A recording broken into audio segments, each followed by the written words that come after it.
Nag-send pa ang copy ka, ma'am.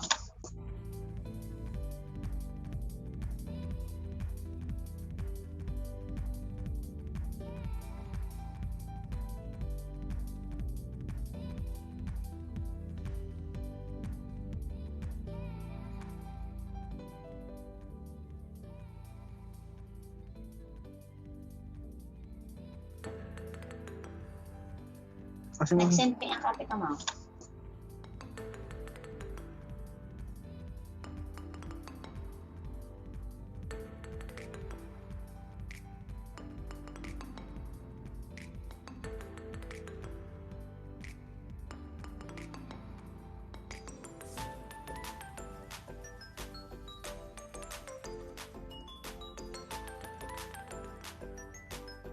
Nag-send pa ang copy ka, ma'am.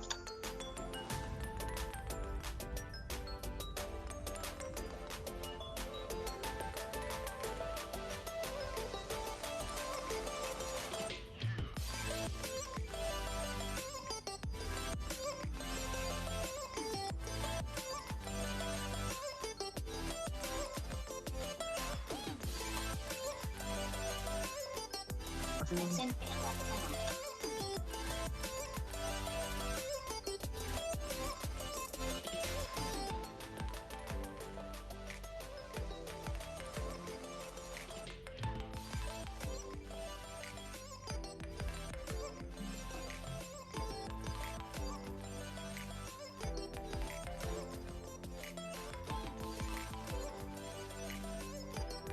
Nag-send pa ang copy ka, ma'am.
Please settle down as we will begin momentarily. Thank you.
Sige.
Good morning. Don't forget to sign in your attendance in the link provided in the chat box.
Ano ka download?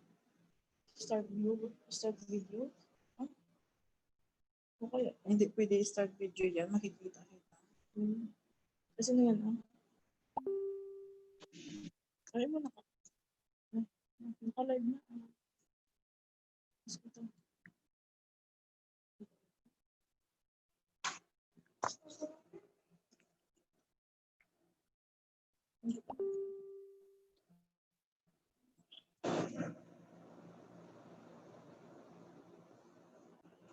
Ano pa sa inima?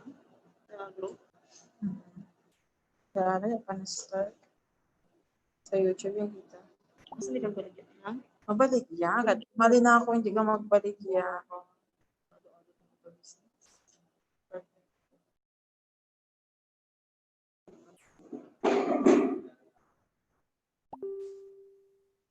Yeah. Ano kasi ako. Tama ba? Sa room lang?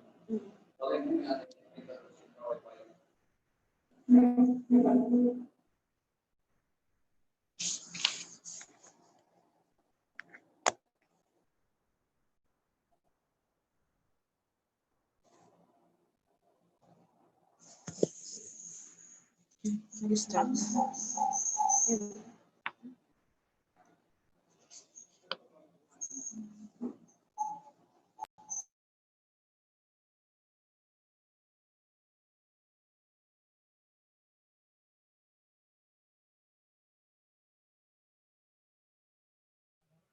Good morning.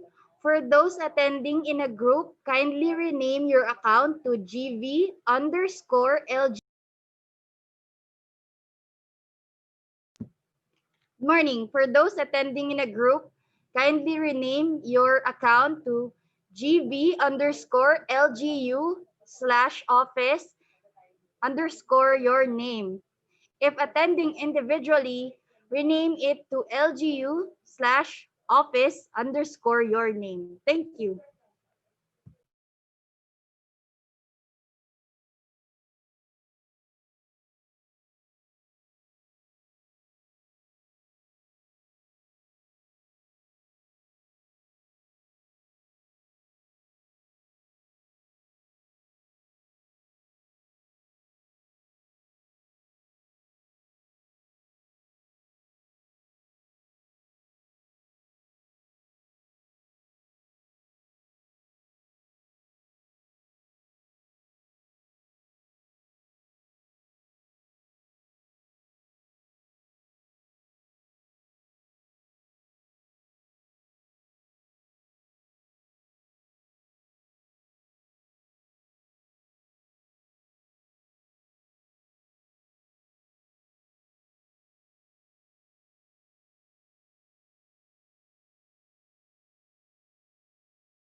Good morning and welcome to our activity, Making a Contact, Capacitating the COVID-19 Contact Tracers of Mimaropa Region. So welcome po everyone.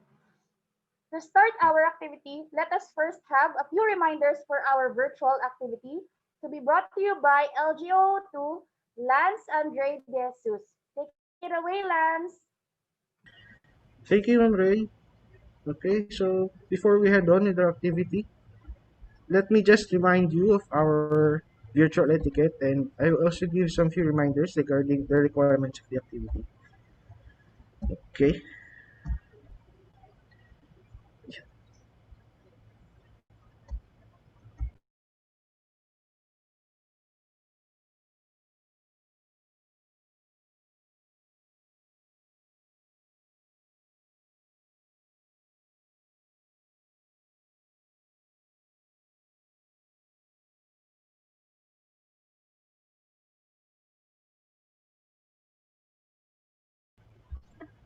so again, good morning. Okay po ba yung audio ko, Ma'am Ray? Yes, Sir Lance, your audio is okay. Okay, thank you. So before we proceed with our activity, let me just remind you of our virtual etiquette or simply netiquette. Ayan. So una-una po is to test technology beforehand. So this is to avoid further technical difficulties po during our activity para rin mas smooth yung magiging participation natin tsaka attention natin dito sa ating mga sessions, sa ating activity. Next po is to dress appropriately. Although we are working from home po, even during our virtual activities po na sinasamahan, may it be meetings, webinars, o kung ano pa man, we are at least required to dress appropriately even from waist up para lang mas ma-present natin yung sarili natin sa mga taong makakakita sa atin. Next is a professional setting is a good etiquette. Ayan, so lahat na po involved dito. So a professional setting during a virtual activity is yung lugar na less on distractions na makikita sa camera. Next is yung lugar na walang masyadong ingay. And yung lugar na tahimik para hindi tayo madidistract, hindi tayo makaka-pick up yung mic natin na gagamitin, hindi makaka-pick up na kung ano mang noise sa background natin. And then siguro pwede rin i-take note natin yung background natin para hindi magiging distraction sa ibang makakakita sa atin sa camera. Next po is keep mind of schedule. So during our activity, we'll be following strictly a schedule. So always keep in mind po yung magiging flow of activities natin para rin sa atin as a participant na magpa-participate sa magiging workshop, magiging aware po tayo sa time na tinitake natin, sa time na tinatak natin during the activity para hindi po tayo mag-OT or malate po sa ating schedule. Next is to minimize distractions. Ayan, so as I have said earlier po, kailangan yung distractions po natin during our virtual activity is minimal lang po or kung pwede wala po talaga para hindi po magkaroon ng problema sa ating virtual activity. Next po is look at the camera and speak clearly. This is for those na magsasalita po. Kung pwede po at kung kaya ng internet natin, turn on our camera so that we may be able to present ourselves to those na nakikinig sa atin. And especially, speak clearly po para marinig po tayo ng maayos ng mga makikinig sa atin. Next is mute yourself when you aren't talking. So ito po ay very common sense na po. Ayan. So, para hindi po tayo maging distraction do sa mga speakers at dun sa buong activity, we should learn to mute our mics po kung hindi po naman tayo kailangan na magsalita kasi pwede pong magkaroon ng pick up po ng noise sa atin na hindi naman po kailangan. Next is give your full attention. Ayan, so in everything naman, especially for trainings, webinars, ganyan, kailangan po nandun po yung full attention natin para maintindihan po natin maayos kung ano po yung na-attenda natin. Especially po itong magiging topic natin for today. This is for the contact tracing team. So, very important po yung mga details na ibibigay dito, yung mga topics po na i-discuss dito is very important for us to do better as a contact tracing team. And be punctual. Ayan, so always be at your post 15 minutes ahead of time. So this is for other requirements din. Pwedeng as attendance or pwede rin yung sa testing of our devices. Ayan. So next to and the last netiquette is patience. Technology is not perfect. So even though sa simula po ng ating, before tayo mag-start ng activity, nakapag-test na tayo ng devices natin, we have to still be patient kasi hindi po natin may iwasan yung magkaroon talaga ng technical difficulties. So we have to keep in mind to be patient and that we have to remind ourselves na hindi po perfect ang technology. Ayan, so at some time magkakaroon yan ng technical difficulties, so we should be prepared, we should be patient para hindi tayo mawala yung focus natin sa activity. So a few reminders lang po.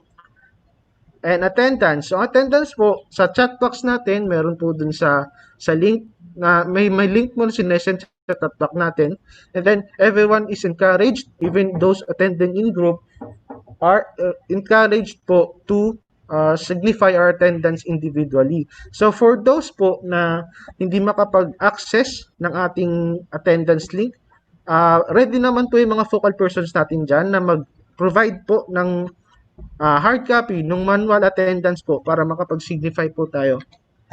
Next is ISO form. So, dun po sa ating link sa Google Form na sinend po namin sa chat box, meron na po dong included na pre-test and participants profile. So, those po ay kailangan po natin para mabigyan po tayo later ng certificates. And then, ganun din po to sa katulad sa attendance na kung hindi po natin ma-access online, ready po yung mga focal persons natin, field officers and provincial focal persons na mag-provide ng manual po na forms para po sa ating activity. Next po, yan, queries. So for queries po, for questions, clarifications, and concerns, open po yung chat box. And our training team po will facilitate po yung mga questions and then later raise those questions to our resource persons or kung sino man po yung pwede makasagot. Next, ayan, certificates, nasabi ko na po kanina, the ISO forms, the different feedback forms, pre-tests, post-tests, kailangan po yan ma-accomplish natin para mabigyan po tayo ng certificates. So certificates will be sent in bulk po per PO.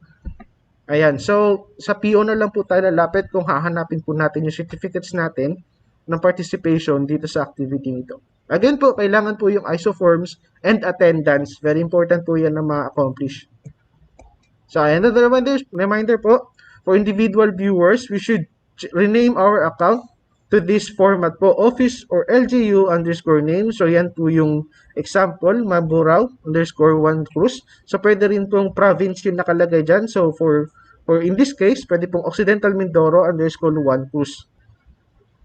So for group viewers naman po, ganito po yung magiging format. Bali magkakaroon lang po nung acronym na GV sa unahan, underscore office or LGU, underscore focal person, kung sino po yung DILG na manage po nung group viewing. So, for example po, GV underscore Palawan, underscore Myra Colbe. So, for MLGO po, halimbawa, GV underscore, sabihin natin Santa Maria underscore, Santa Maria Romblon underscore si Divina Solido. Ayan po. Ayan, so for this activity po, we are live streaming on YouTube. You can stream on our YouTube account po sa DILG Mimaropa LGCDD. So you can subscribe to our YouTube din para mapanood nyo po ng ayos yung ating mapanood nyo po yung ating activity, yung whole activity po. And then we also ask you to like and follow our Facebook account po at our Facebook page po at DILG Mimaropa Region. So that is it for our for reminders and etiquette. Thank you, Ma'am Ray. Back to you po.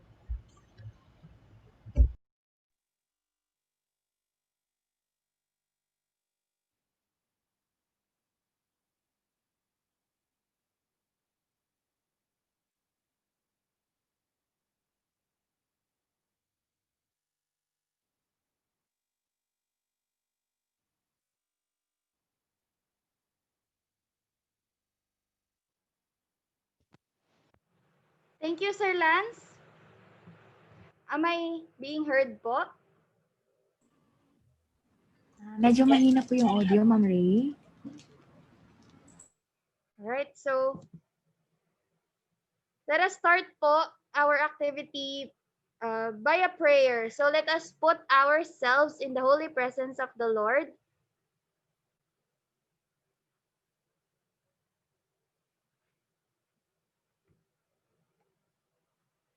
Miss Sid, can I have the prayer, please?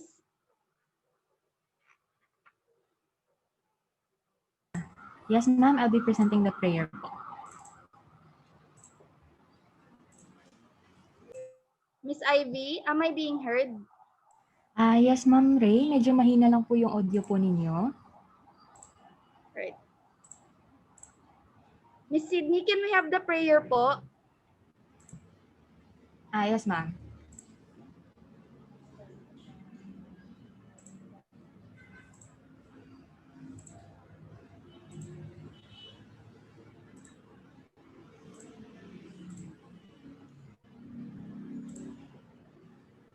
Am I being heard po? Yes po, Ma'am Ray. Loud na po ba? Yes po. Alright, thank you so much. So, to start with, let us put ourselves in the presence of the Lord. So, dear God, thank you for all the blessings you have bestowed upon us. We are truly grateful for them. Thank you for allowing us today to meet and share our knowledge and time with one another in this orientation.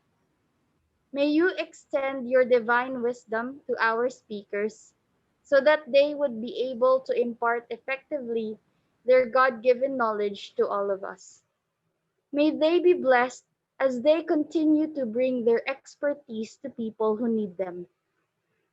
Bless the participants as well so that they would be able to glean the vital information from this activity.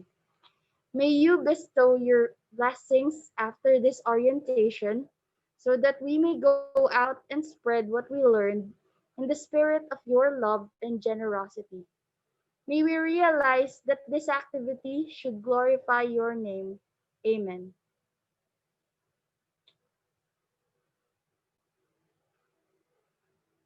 Next po, we will have the singing of the Philippine National Anthem.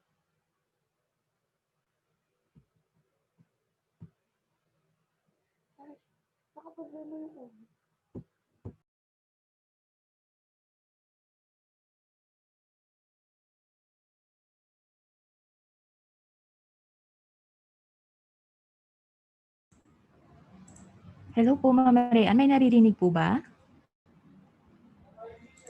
Yes, you Wala pong, are. We can hear you, Ivy.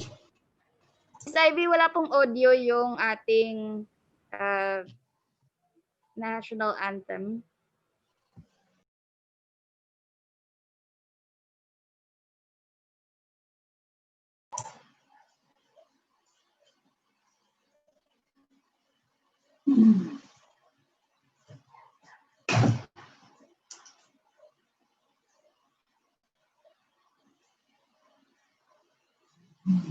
Internet yan. Naku, nagkaroon ito problema sa region.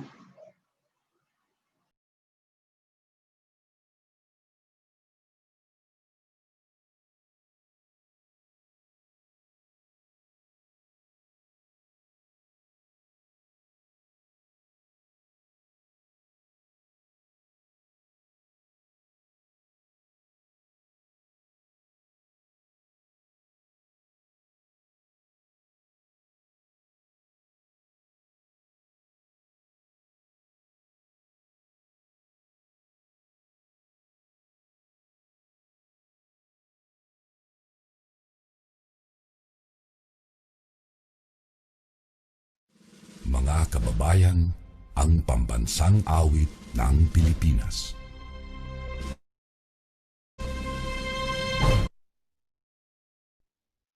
Mga kababayan, ang pambansang awit ng Pilipinas. Kayang magiliw, pero sa sinakanan, alam ng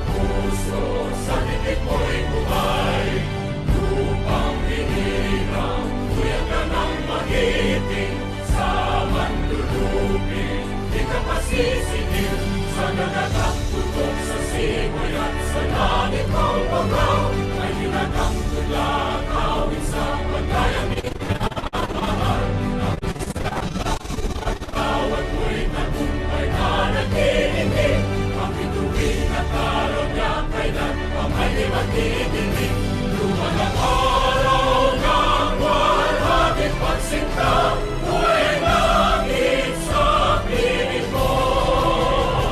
Ang inigaya ng pagkay mga amin, ang mamatay ng dahil sa'yo.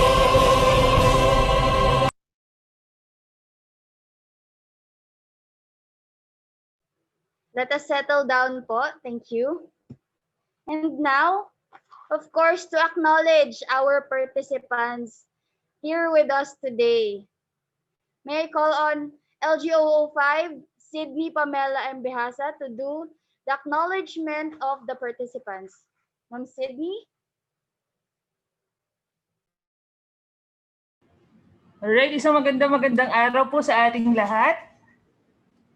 And welcome po sa ating capacity development activity for our contact tracers in the Mimaropa region. First up, we would like to acknowledge the presence of our participants from DILG from the province of Marinduque, headed by PD Emania. So pwede po ba tayong makinig ng virtual sa ating mga participants na nasa tatlong clusters natin? So first, we have post.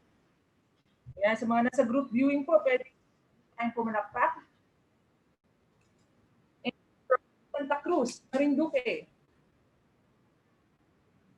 Ayan, so good morning po. And from Gasan, Marinduque. Ayan, so isang magandang araw po sa ating lahat. Dadako naman po tayo sa Oriental Mindoro sa pagpupunta ng PDE na kasalukuyan po ay naka-group viewing din po today. At meron din po tayong viewer from the LGU of San Teodoro. So magandang araw po natin at pwede po tayong pumalakpak para kahit pa para ma-exercise naman po tayo. So good morning PD Ogie and Company and Group. Today naman po tayo sa Occidental Mindoro. Kita po natin sa ating screening ang ating provincial director, LGU of Occidental Mindoro, PD Juanito Olave Jr. Sir, good morning. At kasama niya, meron tayong group view sa province and from the LGUs of Magsaysay. Palakpak naman po tayo dyan. Lubang, San Jose, and Loo. So muli po magandang umaga. Dako naman po tayo sa probinsya ng Romblon sa pangunguna ni PD Eric Gumabol. Magandang umaga po, PD. At kasama niya ang mga naka-group viewing po per LGU. So sa Romblon po per LGU kanilang group viewing. So currently ang nakapasok po sa ating ay from LGU. Magandang umaga po. LGU Concepcion, Romblon, San Agustin, Santa Fe, Rongan, Calatrava, Perol, Santa Maria, and Corcuera. Magandang umaga po sa atin. And from the province of Palawan. So isang group lang po sa province ng Palawan. Of course, headed by PD Bertagre. Magandang umaga po sa atin. Palakpak naman po tayo dyan sa Palawan. And of course, we have from Puerto Princesa City sa pangunguna ni CD Bob Corones. Good morning po. So naka-group viewing din po sila ngayon. And of course, di natin kakalimutan na mga kasamahan po natin sa regional office sa pangunguna ng ating regional director, William Suico. Kasama rin po natin ang ating ARD Reyes Maranan, ang ating mga division chief, Ma'am Steph and Ma'am Tess, na on-board din po. And of course, ang ating mga personnel. So good morning po. Palakpak naman tayo dyan sa mga office at ang mga regional office personnel po natin. And dapat po tayo ay naka-group viewing, paalala lamang po na natin ang ating mga minimum health standards and of course, ang ating physical distancing. Muli po magandang umaga sa ating lahat and again, welcome sa ating Capacitating the COVID-19 Contact Tracers of Mimaropa region.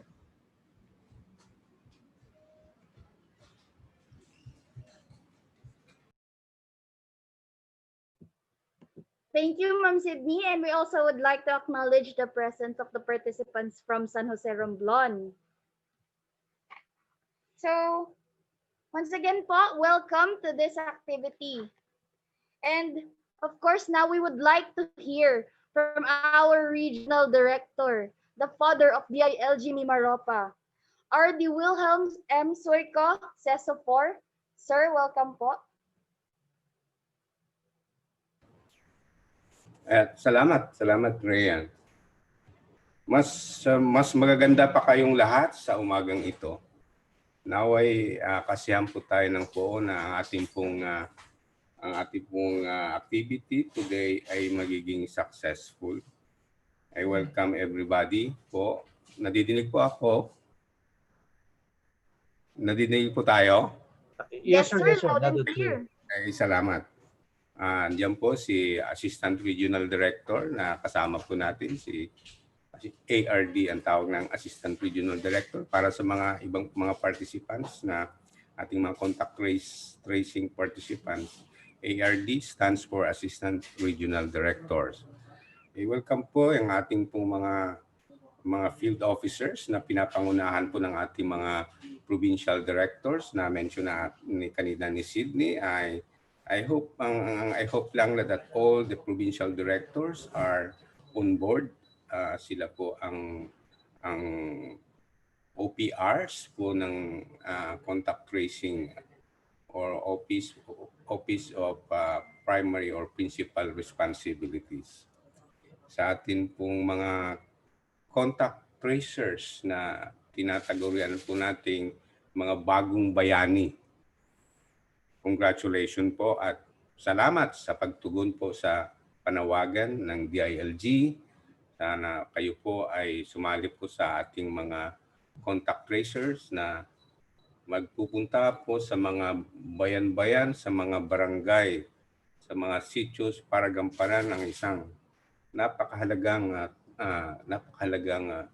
gawain para po matulungan ang ating pakikibaka laban sa COVID-19. Marami pong nag-alangan na sumapi at o mag-apply dahil po sa mga maling haka-haka at sa kulang po ng pagkaintindi na natatakot. Pero ang pamahalaan at lalo ang DILG ay hindi po tayo ipapahamak. Nasa likod niyo po kami at sa pamamagitan po na itong tinatawag nating capacity building on COVID-19 contact tracers. Sa mga hindi pa nakakaintindi, ano po ang ibig sabihin ng capacity building sa wikang Pilipino ay kapasidad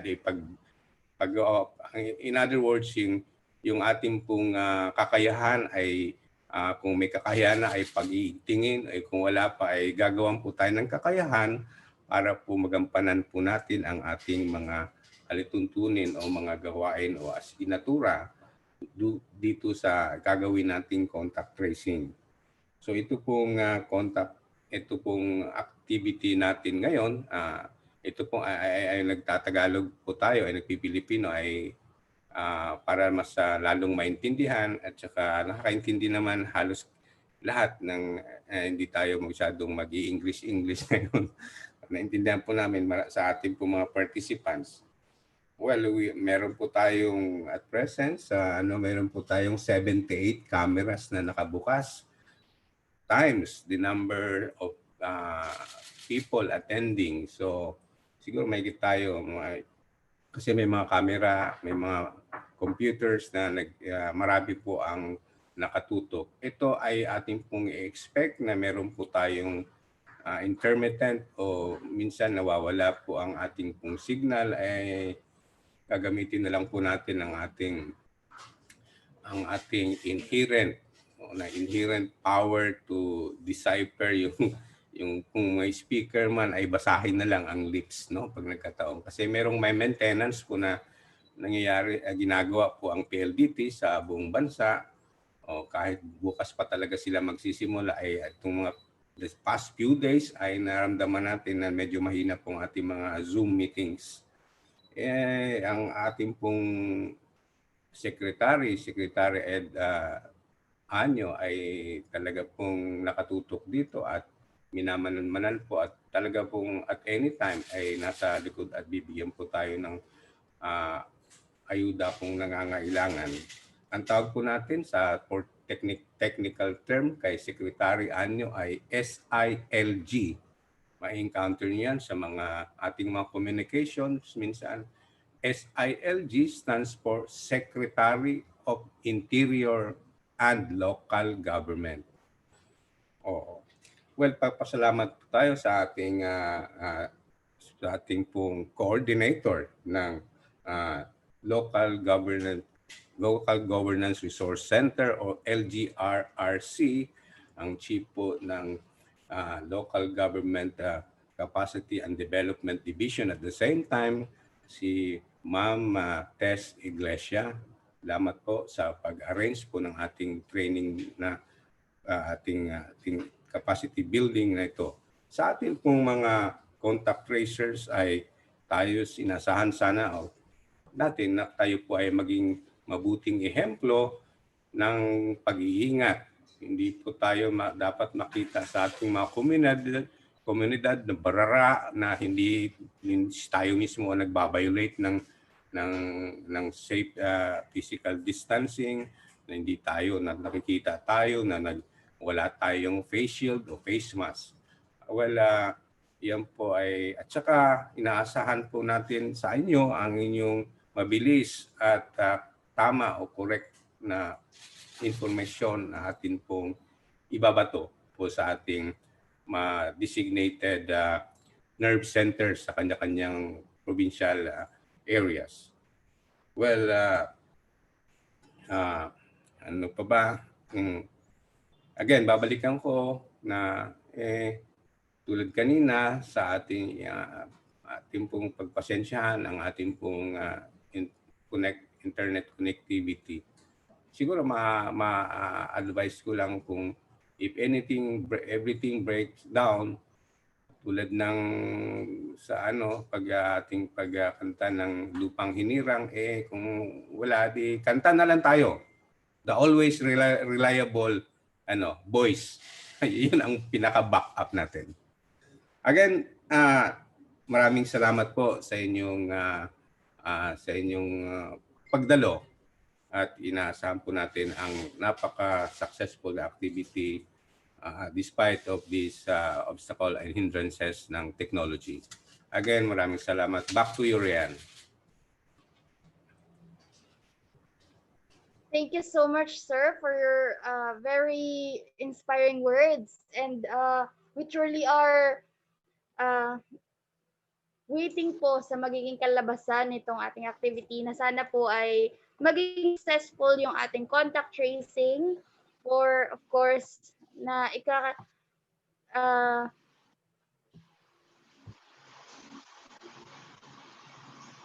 para po sa ikakaganda ng ating COVID situation sa ating bansa.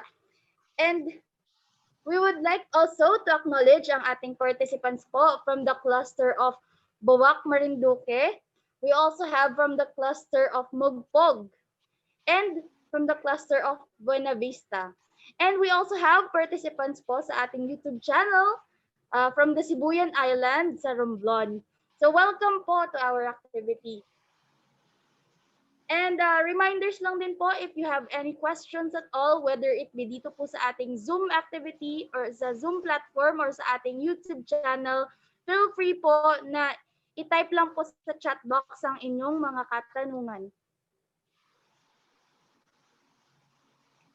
To give us some insight po nitong ating activity, ang ating expectations and overview po nitong ating gagawing orientation for this morning, we would like to hear from the Division Chief of the Local Governance Capacity Development Division, our Division Chief, Ma'am Maria Teresita G. Iglesia. Ma'am Tess? Thank you, Rayan. Am I coming in loud and clear? Yes, ma'am. Loud and clear. Okay. So, good morning po sa inyong lahat. Please allow me to turn off my camera kasi po kailangan ko ma-increase ang bandwidth because to avoid na ma-disconnect po ako, medyo mahina po ang aking connection. So, once again, good morning to our DILG officials from the RD down to our field men. Di ko na po isa-isahin. sapagkat nabanggit nyo naman na po at nakilala nyo na. And most especially sa ating guest resource persons, I know na nandito po sila ngayon. And of course, sa atin pong mga recommendees na mga, I should say recommendees kasi baka hindi pa po nakapirma ng contracts ang ating mga contact tracers. So, tinawag kayong lahat sa isang araw na pagsasanay na ito to equip you with basic information and skills on how you are going to carry out your function as a contact tracer. Actually, ang isang araw na orientation na ito ay hindi po sapat para lubos ninyong matutunan ang mahalagang skills to make you an effective contact tracer. Gayunpaman, ito po ay mahalagang gabay sa inyong lahat para sa pagsisimula nyo nagampanan ang inyong tungkulin bilang contact tracer. Mas marami po kayong matututunan sa pamamagitan ng inyong day-to-day coordination with the authorities, katulad ng Department of Health, ang mga local government units, at ang atin pong mga DILG officers, at higit sa lahat sa mga taong makakahalubilo ninyo. Ito ay pawang mga inisyal na gabay po lamang at ang mga mas malalim na kaalaman ay ipoprovide sa inyo habang ginagampanan ninyo ang inyong mga tungkulin. So let us take a look at what you can expect and what will happen today from this time up to around 5 p.m. Maaaring lumagpas po ang oras ng activities today depending po sa speed at sa dami ng questions na itatanong nyo. So may I request for the flow of activities? Please show our flow of activities.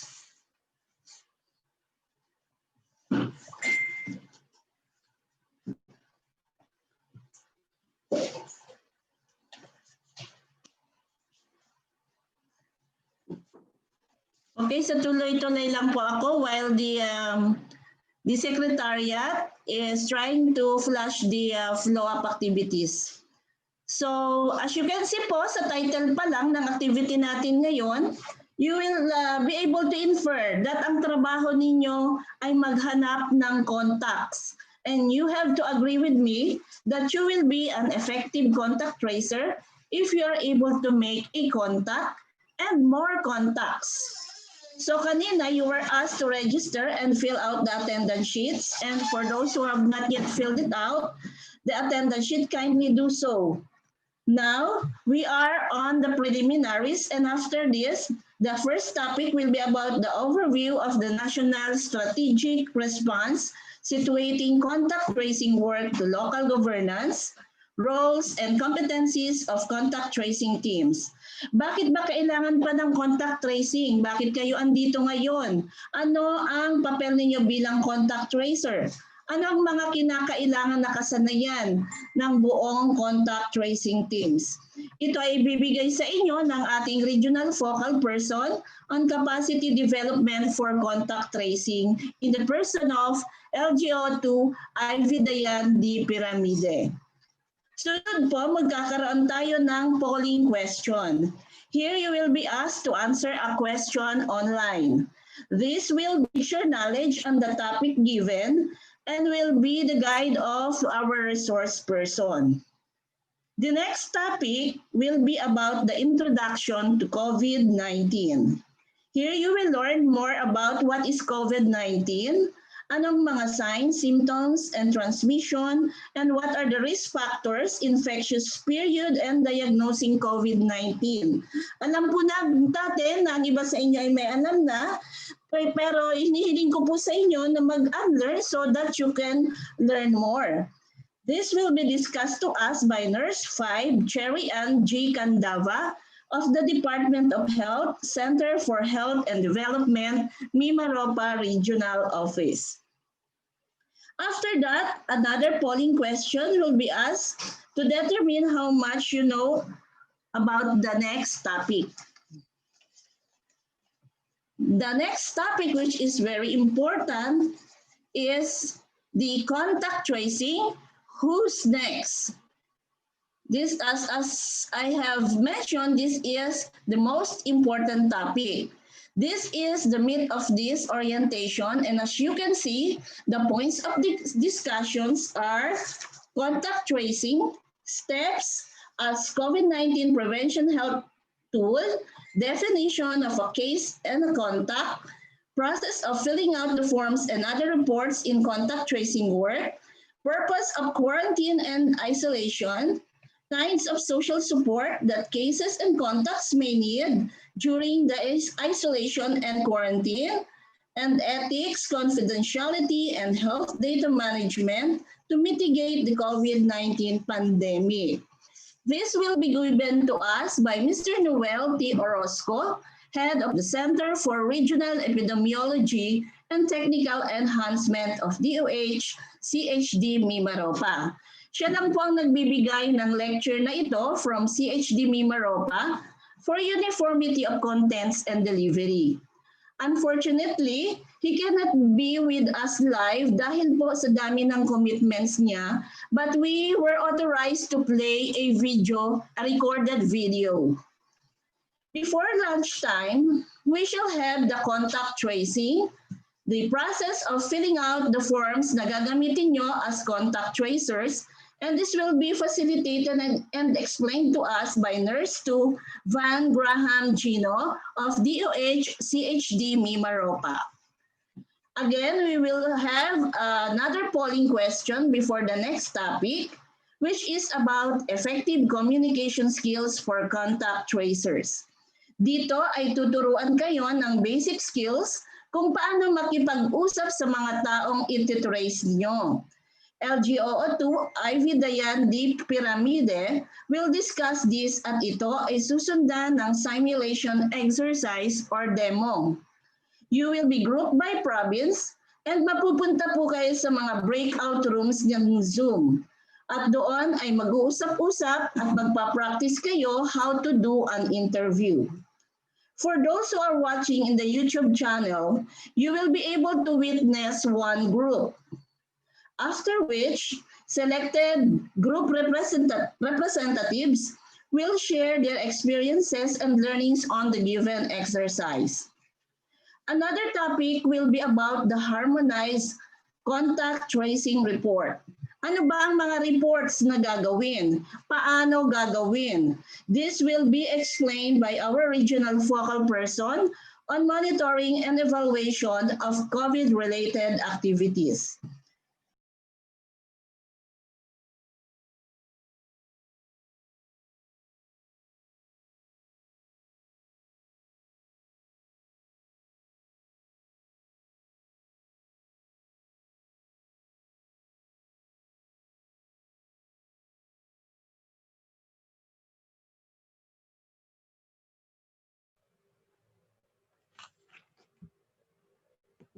Alright.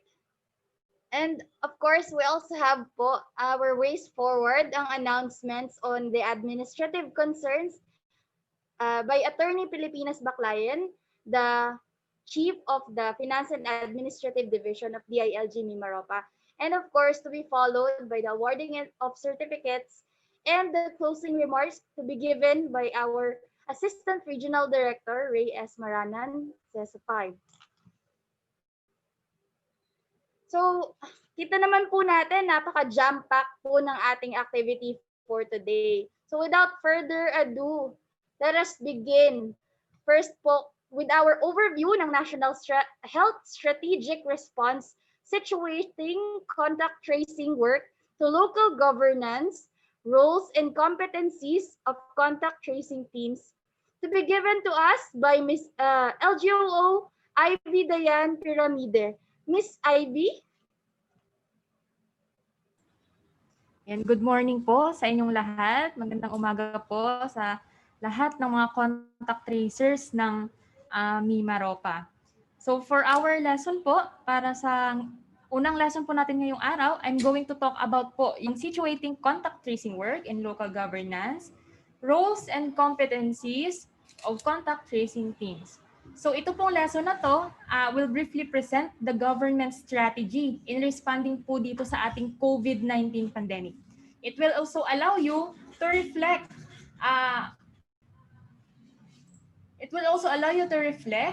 on kung ano po ba yung mga kailangan nating gawin during our contact tracing work. So next slide po.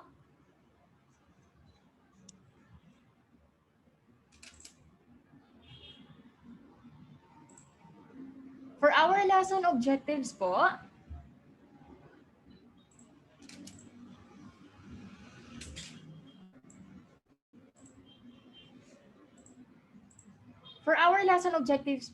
so before po sana this discussion, we wanted everyone po sana na kaya na nilang i-describe kung ano po yung multi-sectoral response ng ating pong gobyerno laban dito sa ating COVID-19 and kung paano ba yung contact tracing situated sa mga local government units natin. And to identify po yung critical role. Ano ba yung critical role ng local government units para sa pag-contain, sa pagsugpo ng paglaganap ng COVID-19 na ito?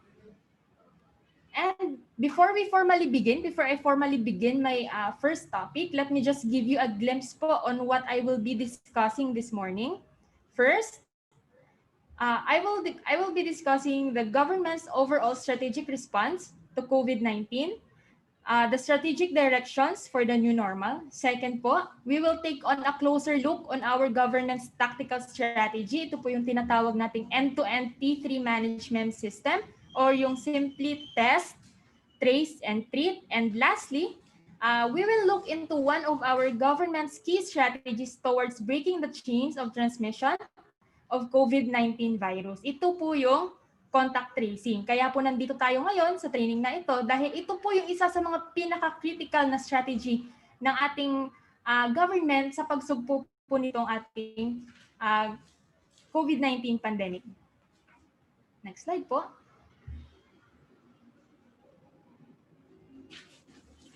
But before we proceed po, let's be reminded that whatever I will be imparting to you po is subject to change. So nag-change po kasi yung ating mga strategies, yung ating mga plano. Ma'am Rayan, am I loud and clear? Yes, ma'am. Loud and clear po. Okay po. So to give you a brief background on the national strategic response to COVID-19. So kung matatandaan po natin, noong January 30 ay nagkaroon po ng unang confirmed case ang Pilipinas. Ito po ay sa pamamagitan ng isang female from Wuhan, China, a 38-year-old female from Wuhan, China that tested positive for novel coronavirus. On the same day, January 30, dineclare po ng World Health Organization yung COVID-19 as a global public health emergency of international concern. Yung declaration po na ito ng World Health Organization ay nagbigay daan para po kumilos yung mga bansa na gumawa ng mga strategies katulad po ng active surveillance, early detection, isolation, and contact tracing.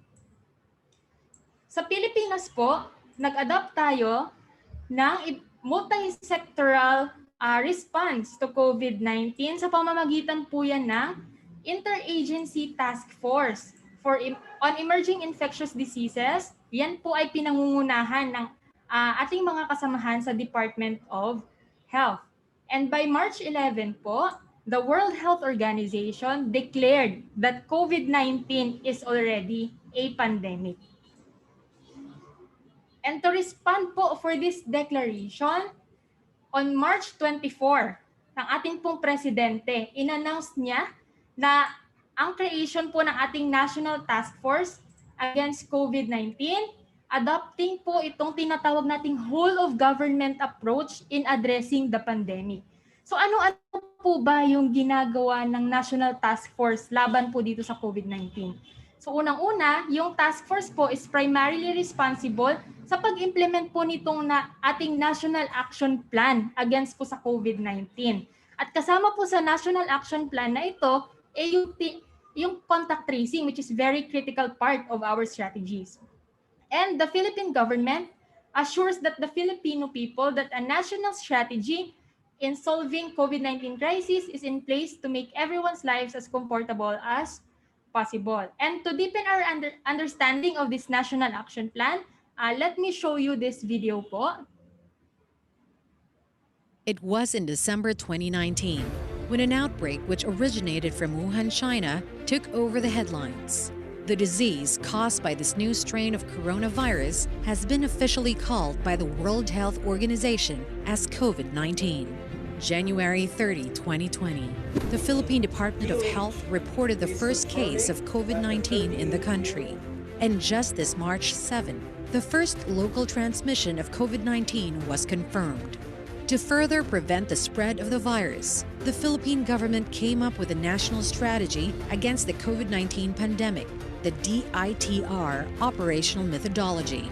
DITR stands for the 4 phases of the operational methodology: detect, isolate, treat, and reintegrate. The detection phase involves the conduct of contact tracing, detect the carriers and potential carriers, implementation of the ECQ, and the preparation of isolation and treatment facilities. The second phase is the isolation of carriers. That involves the relocation of COVID-19 to designated treatment and isolation facilities, as well as the gradual downgrading of ECQ to home quarantine or HQ. The third phase is the treatment phase. That involves the treatment and rehabilitation of COVID-19 and their eventual reintegration into the community, as well as the patients under suspect and probable cases. The last phase is the reintegration of healing patients. That marks the recovery phase and the end of crisis. Once the strategy is nicely done and followed, a gradual normalization will be implemented with preventative measures. There is also a possibility that there will be an extension of quarantine in other remaining affected areas.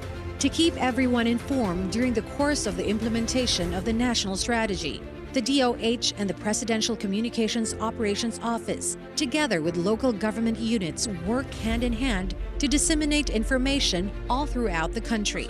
Communication efforts include regular talk to the nation of President Rodrigo Roa Duterte, daily press and public briefings of the cabinet members, constant curation and updating of the official government portal, www.covid19.gov.ph. Meanwhile, the Philippine government assures everyone that plans are in place to make our lives as comfortable as possible. Funds are allocated to ensure everyone's welfare. Food supply is sufficient and supply chain remains unhampered.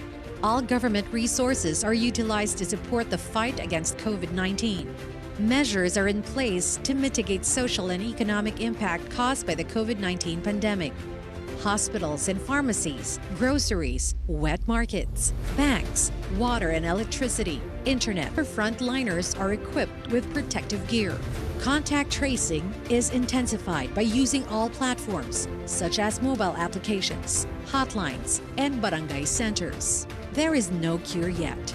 Thus, we are facing a new norm that focuses strength and compassion to prepare for the worst, that together, as one nation, we heal as one.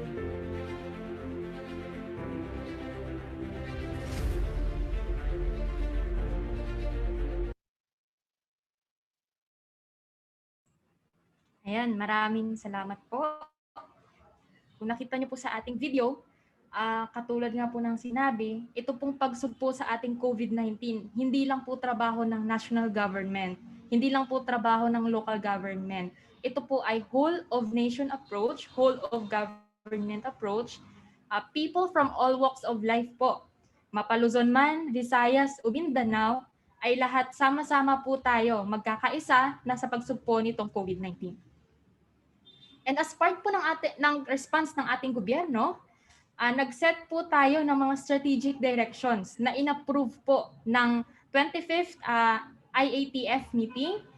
And ito pong strategic directions na ito ay nagfo-follow ng mga guidelines, which include po yung tinatawag natin na whole of government, whole of system, whole of society approach that shall be espoused in this fight. Ibig sabihin po nito, lahat ng public service agencies, communities, lahat po ng ating stakeholders will work together and win the fight against COVID-19. Next po natin is yung science shall inform decision-making at the institutional and individual level.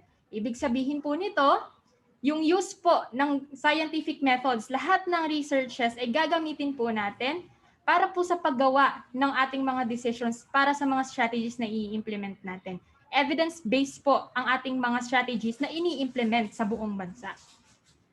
Next po, with limited resources, response shall be guided by fair and transparent priority setting. So nagkakaroon po tayo ng prioritization dahil nga po sa ating mga limited resources. And in the event po na magkaroon ng conflict doon po sa mga rules or guidelines na ibinababa ng mga departments, lagi po nating iti-take into consideration ang pinaka-importante, that human dignity and safety and the new normal provides our efforts po against COVID-19. So itong efforts na ito shall be first, national government enabled. So pag sinabi pa, national government ay magpo-provide ng mga directions sa pamamagitan po ng mga issuances sa ating pong mga local government units. Second, local government unit led. So ibig sabihin po nito, yung mga issuances or mga directives na ibinababa ng ating national government ay ilo-localize po yan ng ating mga local government units dahil magkakaiba po ang sitwasyon sa bawat LGUs natin. So kailangan po na i-localize ito ng ating mga local chief executives para mas matugunan kung ano po ba talaga yung pangangailangan ng mga constituents nila. And lastly, katulad nga po ng sinabi ko kanina, whole of government, whole of society approach, people-centered po yung lahat ng strategies na ginagawa natin. Ibig sabihin, lahat po ng strategies na ito, lagi natin tinitake into consideration yung welfare ng ating mga mamamayan. Next slide po.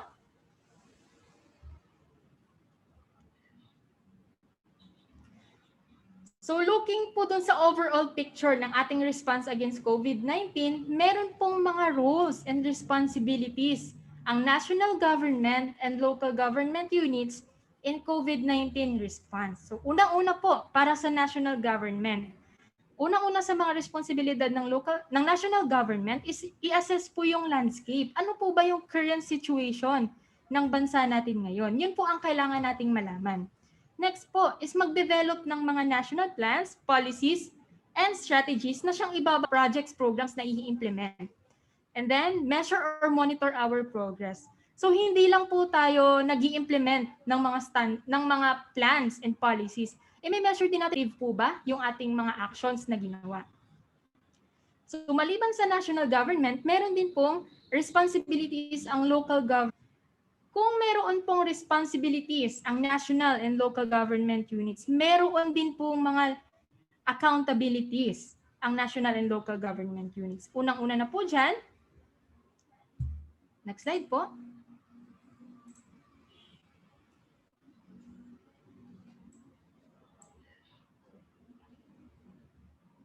Ayan, unang-una na po dyan for national government is yung mag-enforce ng strategy. Pangalawa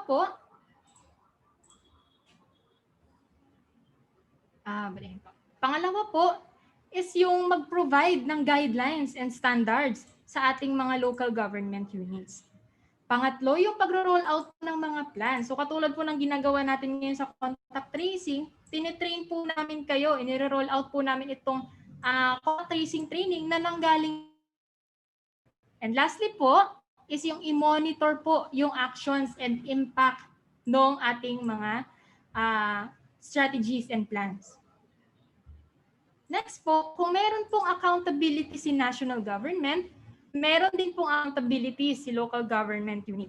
Unang-una po dyan is kailangan niya na i-implement yung mga plans and policies na ibinaba ni national government and make sure na yung implementation po nito ay align doon po sa ginawa ni national government. And lastly po, sila nga katulad po ng sinabi ko kanina, ang local government unit ang dapat pong manguna sa pagbibigay ng public health service delivery.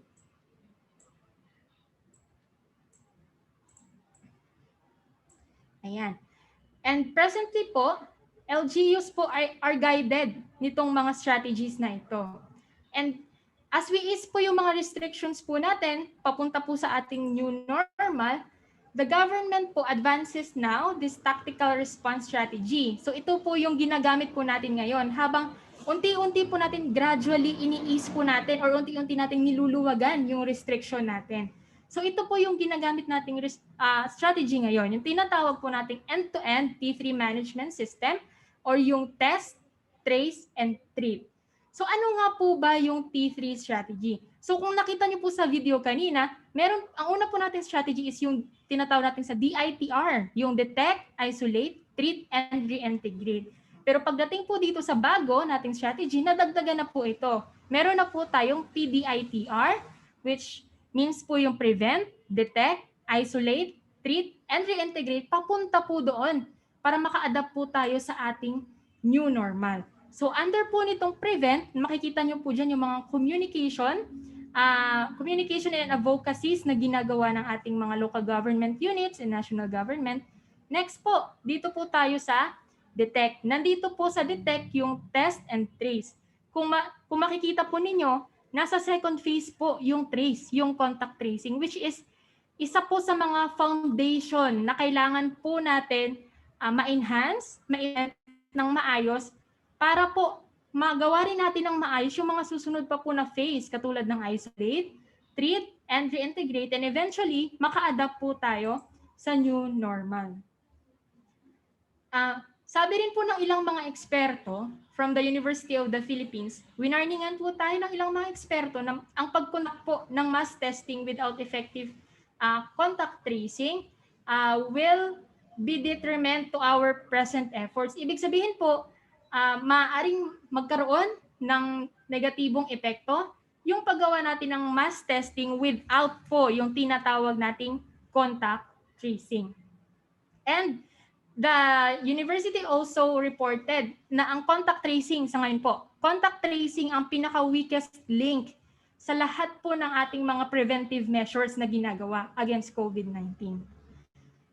So, ano-ano nga po ba itong test, trace, and treat? So, unang-una is yung testing. Ito po yung paggamit natin ng mga diagnostic test para po ma-identify kung sino-sino yung mga taong infected ng COVID-19. Next po, after po natin ma-test and ma-identify sino-sino yung mga taong na-infect ng COVID-19, we need to identify naman po yung kung sino-sino po ang mga na-expose dito po sa ating mga tao, sa mga taong nag-confirm po sa ating COVID-19. And lastly po, treat. Kapag na-identify na po natin sino po yung nag-confirm sa COVID-19, sino po yung mga close contacts na na-expose sa ating pong patient na COVID-19. Ito na po tayo sa treating. So under po ng treating, it involves po that yung contacts ay ideally placed po sa ating mga quarantine facilities. At least 14 days po silang ilalagay sa ating mga quarantine facilities. And this will also include yung follow-up po ng mga contacts para po ma-monitor kung nag-develop po ba ng sintomas at saka ng mga signs of infection and testing them to check for disease infection. At para po masuportahan itong T3 strategy, the DILG through the Secretary of the Department of the Interior and Local Government directed its field officers, ating po mga local government operations officers, ang ating mga local government units, ang ating Philippine National Police, ang BFP, para po mag-lend ng manpower to the Department of Health in contact tracing of possible COVID-19 infection. Dahil katulad nga po ng sinabi ko kanina, lahat po ng public service institutions ay tulong-tulong sa pag-end po nitong COVID-19 sa pamamagitan po ng ating whole of nation and whole of government approach. And as a move po, si DILG and si DOH collaborated at nag-issue po ng mga guidelines and protocols to the LGUs to support po itong ating T3 strategy, particularly po itong contact tracing. Kaya po nandito kayo ngayon dahil hiner po kayo ng department para po tulungan natin yung DOH na matrace kung sino-sino yung mga naging exposed doon sa mga tao na naging positive sa COVID-19 and ma-monitor po natin ito. Moreover po, the DILG has also been moved to assist you sa inyo pong role as a contact tracers. And to give you support to contact tracing, the local governments as frontliners po of their respective communities are expected po to take on a greater role against COVID-19 pandemic. The LGUs take on the responsibility of establishing first their local task force against COVID-19. And they are also expected to establish a health management system and contact tracing. And LGUs also carry the responsibility to establish a governance structure and health management system in contact tracing. So ano nga po ba itong tinatawag nating contact tracing? Bakit po ba kailangan nating gawin ang contact tracing? Bakit napaka-importante ng contact tracing? Bakit doon sa T3 management strategy natin, bakit nandun siya sa detect phase? Bakit nandun siya sa pinakaunahan? So, contact tracing po, it is the identification, listing, and following up of persons who may have come into contact with a confirmed COVID-19 case. Ano po itong mga goals ng contact tracing?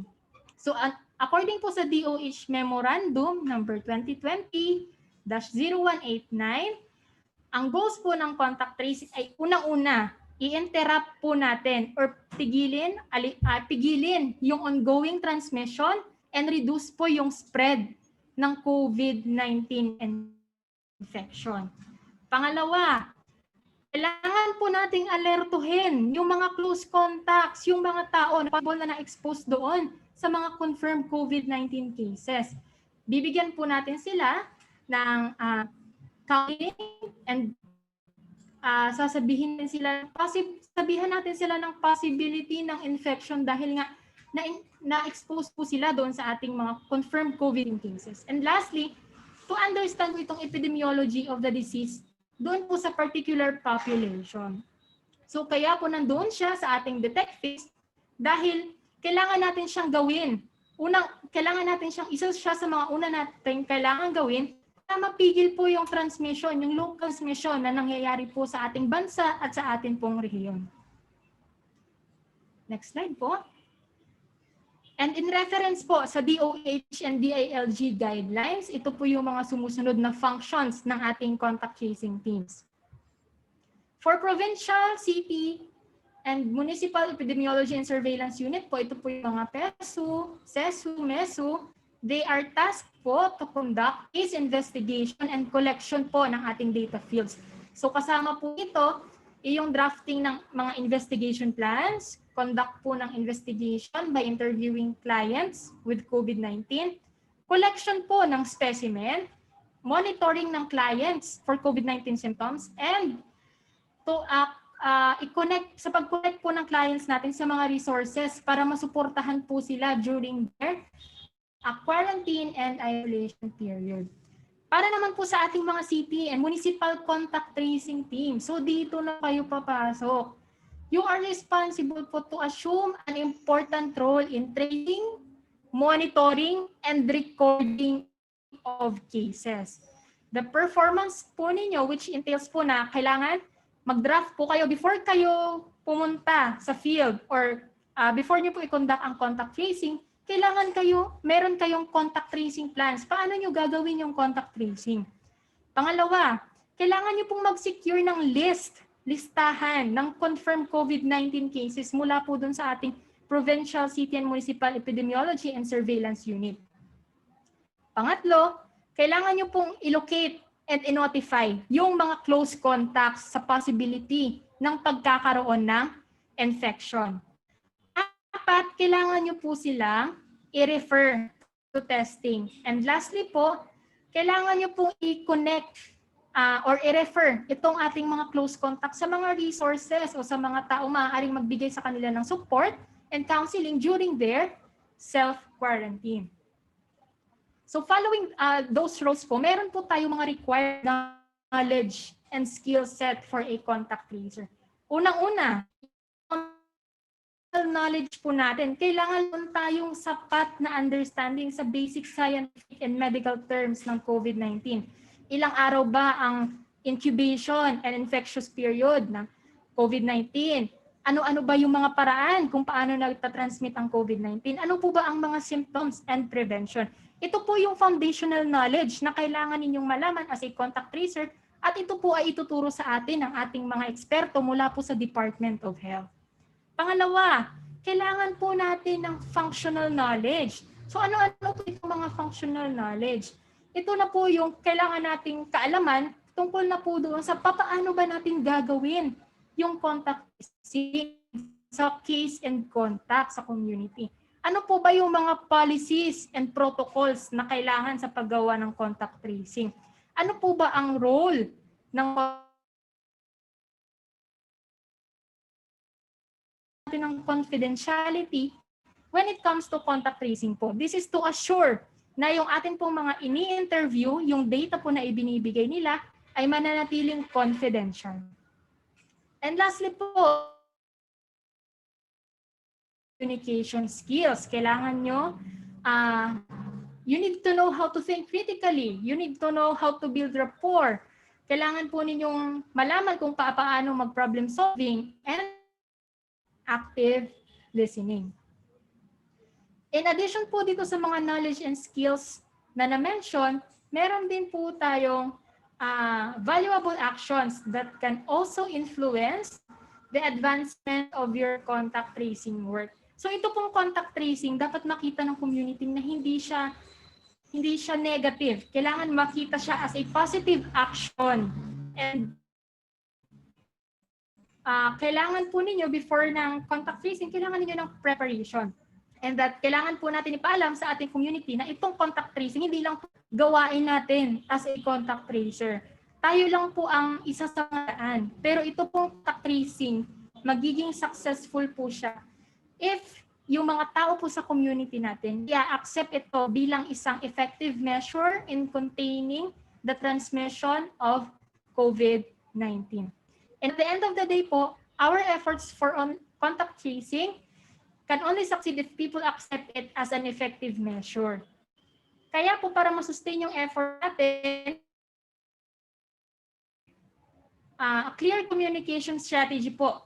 Kailangan po natin ng clear communication strategy sa ating pong communities para maipaalam natin sa kanila na ito ay ginagawa po natin para sa protection din po ng ating community at ng kani-kanilang pamilya. And before I end my presentation, let us tandaan po natin ito pong word na secure, which stands for support, engage, communicate, understand, respect, and evaluate. So first and foremost po, yung support, doon po sa ating contact tracing as a function. It is a function po that must be supported ng lahat ng aspect ng community. Dapat mas continue pa po yung inyong learning, capacity building, para mas ma-improve po natin yung competencies po ninyo as a contact tracer. Pangalawa po is yung engage. As contact tracers, dapat po ma-engage natin and ma-involve yung lahat po ng sectors ng ating community for it to be successful. Crucial po dito is yung pagkuha po natin ng support ng ating mga community leaders na kayang mag-facilitate ng promotion ng contact tracing doon po sa kanilang community. Next po is yung tinatawag nating communicate. So katulad nga po ng sinasabi ko kanina, as a contact tracer, kailangan po natin ng effective communication strategies dahil hindi po, kung meron po kayong technical skills, foundational knowledge, and functional knowledge po sa contact tracing, pero kung wala naman po kayong effective communication skills, ay hindi rin po magiging matagumpay itong sinasabi nating contact tracing. Next po is yung tinatawag nating understand. Dapat yung stakeholders po natin, yung mga tao, dapat naiintindihan at na-appreciate po nila yung proseso behind the contact tracing work. Yung principles po nito at yung purpose ay dapat naiintindihan din po nila. And next po, ito yung tinatawag nating respect. Dapat magkaroon po ng respeto ang bawat isa, ang contact tracer at ang community sa bawat isa. And lastly po, evaluate. Kailangan po nating i-assess yung progress po ng ating contact tracing work. pagdating niyo po sa field, mag-start po kayo ng contact tracing, i-assess po ninyo ano po ang magandang nagawa, ano po ang mga kailangan pang i-improve, ano po ang mga efforts na kailangan idagdag. And yan po, that ends my presentation. And I hope I was able to give you a starting grasp po kung ano po yung multi-sectoral response ng ating gobyerno sa ating COVID-19. Maraming salamat po.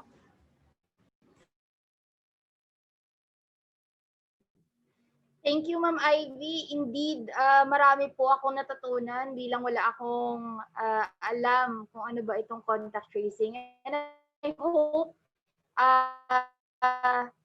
marami din pong na-impart na knowledge sa ating mga contact tracers and other participants. Now we proceed po. Before we proceed sa ating next speaker, of course, nabanggit kanina na meron tayong polling questions. So, sa ating pong poll questions.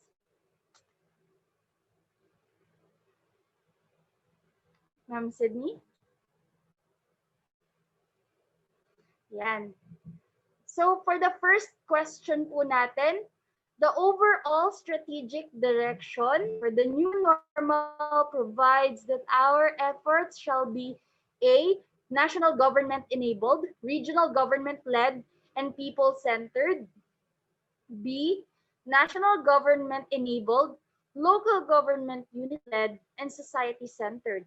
C, regionally directed, local government unit led, and society centered. Or D, national government enabled, local government unit led, and people centered. So pili lang po ng sa tingin niyo pong tamang sagot. Number 2, while the national government develops guidelines and standards health related to emergency response, blank is responsible for the implementation of these set of guidelines and standards to the local community.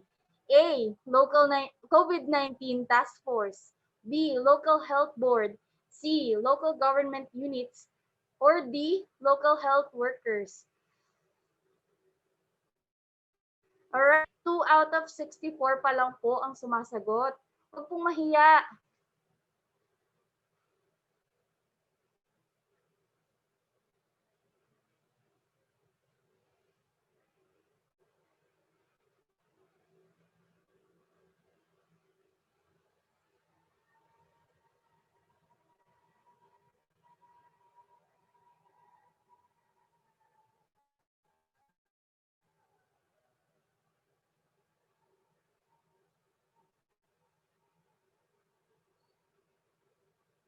Alright, yung mga naka-group viewing, you may submit po your answers as a group. Yun po, consensus. Just like DILG Oriental Mindoro.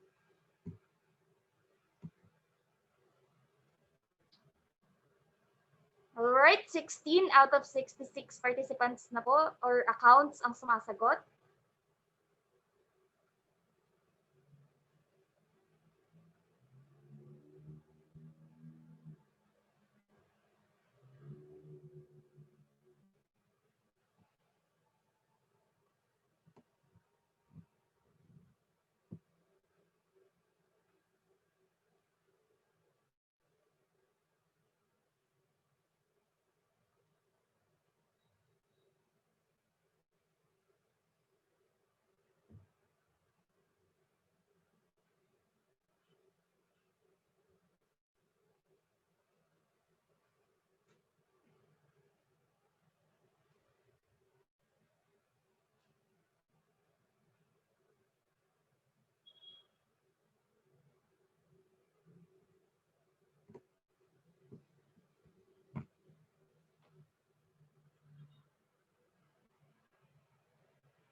Alright, at 4 minutes po, stop na po natin ang ating polling.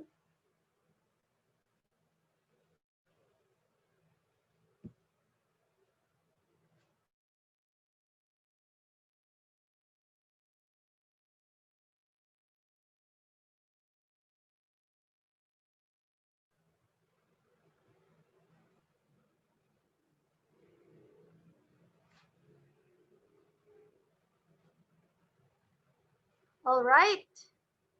Meron na po tayong poll answers. So for question number 1 po, ang sagot ng karamihan ay D, national government enabled, local government unit led, and people centered. Miss Ivy, is this correct? Yes po. Percent po ng mga sumagot So, ay Ma'am nakakuha po ng Ivy, tamang why sagot. is this National the government answer? enabled, local Can you government. further explain?